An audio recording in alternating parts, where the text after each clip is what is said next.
You ever sit there knowing exactly what you should be doing, and instead you're eating Pringles and scrolling through brain rot memes? The problem isn't that you're lazy, it's that your brain is a spoiled little gremlin that only wants instant pleasure. And it freaks out when you try to give it broccoli instead of cake. Today we're going to learn how to trick your brain into doing hard things. Step 1.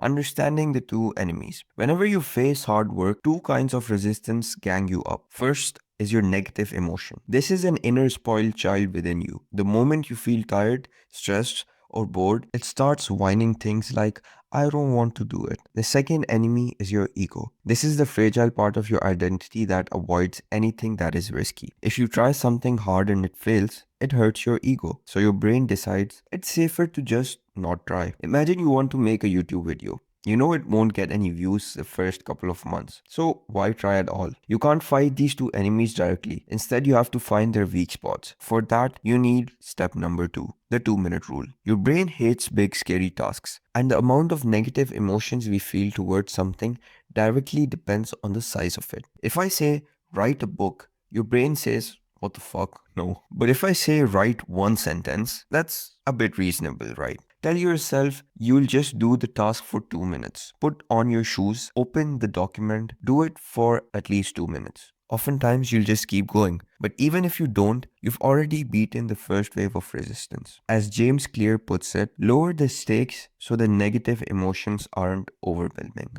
Step 3. Just start getting ready for that task. If you don't feel like studying, just open your book and arrange your desk. By the time you're ready, your brain will often think, well, we're already halfway through here. Might as well do it. Step 4. Bribery within yourself. Your brain is basically a toddler, so bribe it. Pair a hard task with something enjoyable. Only scroll after you've studied for an hour. Turn work into a ticket for your pleasures. Suddenly, hard things feel less like a chore and more like an entry fee. Step 5. Fix your identity. Maxwell Maltz said, all your actions and abilities are consistent with your self-image. What he meant by this is you act like the person you think you are. And yes, hard things will still be hard. Cold showers suck. The last set in the gym also sucks. But you do them anyway because that's who you are. And if you change your self-image, your brain will follow it. Step 6. The dopamine problem. Bad habits win because they're full of dopamine, a chemical that gives the sense of pleasure. Fast food, endless scrolling, watching Netflix, all of these things give instant hits of pleasure. Good habits like reading, working out, starting a business, these kinds of things give delayed pleasure. And if your brain is addicted to constant high dopamine, these good habits feel boring. Try doing a dopamine detox. This is a technique backed by Harvard studies to make it easier to feel happy while doing boring, important stuff. Do not indulge in any high dopamine activities for a complete day and work on your job or your business. You'll find that after you do this, a lower dopamine activity will already give you pleasure, whereas before this was never sufficient enough. Step 7. Keystone habits. Some habits make everything else easier. These are called keystone habits. Think of them as the cheat code of self-improvement. For example, working out eventually leads to better sleep, more energy, less junk food, and meditation eventually leads to more focus, less stress, better self-control. Keystone habits create a ripple effect, making other good habits stick and making bad habits feel less tempting. And I know it's not easy, so just begin with one habit. Make this habit ingrained in your life before you look further. According to European Journal of Social Psychology, it takes on average 2 months to form a new habit. So make sure not to do everything at once. Stay consistent with one habit. This will give a lot more benefit through your life. Step 8.